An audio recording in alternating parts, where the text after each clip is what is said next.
And Major Garrett joins us now from the White House with more here on the goings-on of the new administration. And Major, I want to begin with those executive memos we watched the president sign yesterday in the Oval Office, specifically the withdrawal, however symbolic, from the Trans-Pacific Partnership. What's the impact here?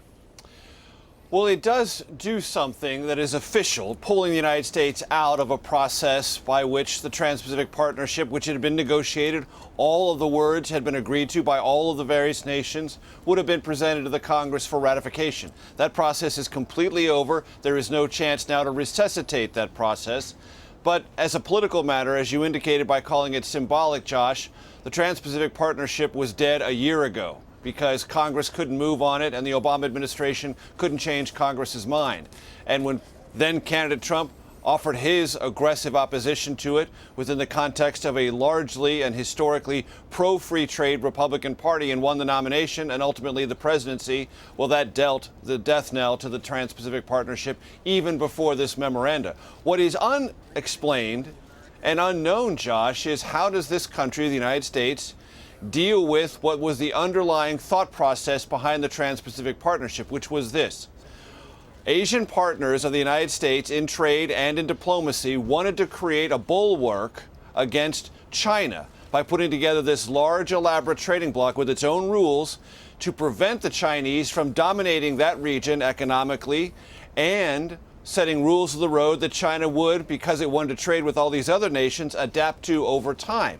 Well, that process is over now, and there are those in the region who believe China will step in, negotiate its own bilateral, meaning nation-to-nation trade agreements, and beat the United States to the punch, setting its own rules of the road, which are much more hostile, much more aggressively Chinese-oriented, and that may create more economic problems for the United States in the future than pulling out of the TPP might otherwise solve. That's the big unresolved question for this action that the president took yesterday. Now, it should be noted, Bernie Sanders opposed this trade pact as well during the campaign. It was thought that perhaps that opposition, as well as Donald Trump's, brought Hillary Clinton around to the same sort of opposition. Yesterday, the senator came out and praised Donald Trump's decision to pull out of it. What do you make then of this aspect of this act, one that seemed to rankle Republicans while pleasing some Democrats? Well, this is part of the new Trump Republican Party, if in fact there is going to be a new Trump Republican Party. And look, he's president of the United States. Republicans are falling in line behind him. And that process got off to a very rough start on the whole idea of trade when, as someone seeking the Republican nomination, Donald Trump said, hey, free trade, the way it has been negotiated, the way it has been handled by President George W. Bush and Republicans before him, and to a certain degree, Bill Clinton with the North American Free Trade Agreement and others, the whole free trade consensus is essentially false. That it has harmed Americans in key states. It turned out to be electorally vital states to his presidential campaign, and that process has to stop. Certain Americans have benefited from free trade, but this unusual political figure, Donald Trump, running for the Republican nomination, said free trade, as it's understood, is bad. I'm opposed to it, and I'm going to fight it every step of the way. And he has brought that mentality to his presidency in this first week, and that's something Republicans are having to adapt to. Democrats are, in the main, applauding, but then there is this whole other next step. What does trade under a Trump presidency look like? How does it define what free trade is? And is there any underlying harm done to the U.S. economy? Because a good percentage of American economic gross domestic product is linked to the exporting of goods and services, trade.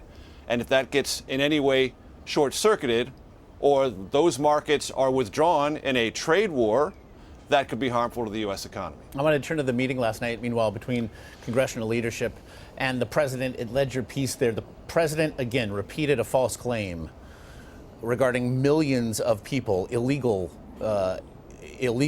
aliens voting here, something he tweeted about after his victory in November.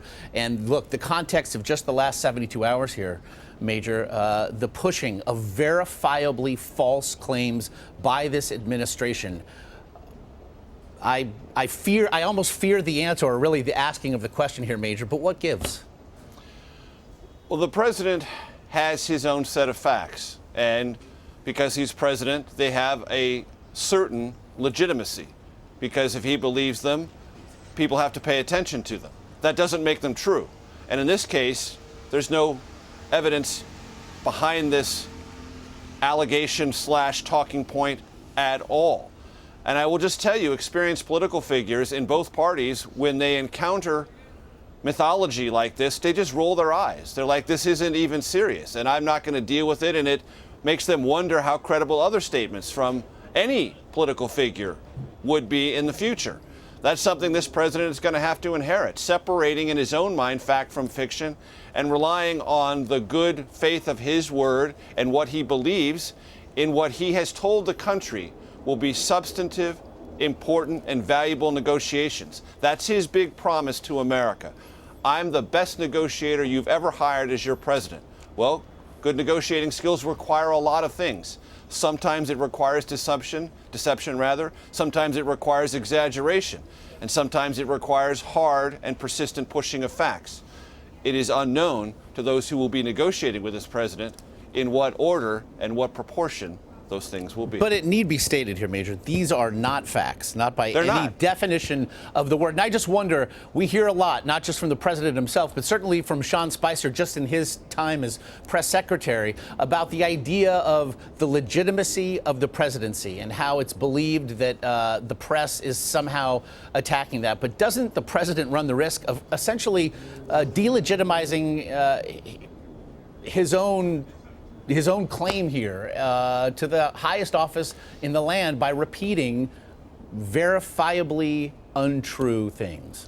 Here's the simple truth of being the president of the United States. You're covered all the time. Cameras are always there, and the country and the world listen to what you say. You no longer have to grab people's attention. You occupy center stage in American political life. And as conduits of that information, reporters, even those who are not necessarily skeptical, who just report exactly what you say or exactly what you assert or your interpretation of facts, amplify whatever it is that you're saying. So every White House is judged by the credibility of what it says because it is amplified all over the world. And that credibility is a precious asset. When it is lost or handed over by a White House, that White House is undermining its own future legitimacy. That's a process that every White House comes to grips with and understands. We'll see how that truism influences and affects both the political clout and the overall legitimacy of what this White House says going forward. We shall certainly see. With you there in a front row seat, Major Garrett at the White House, as always, we appreciate the insight. Sure.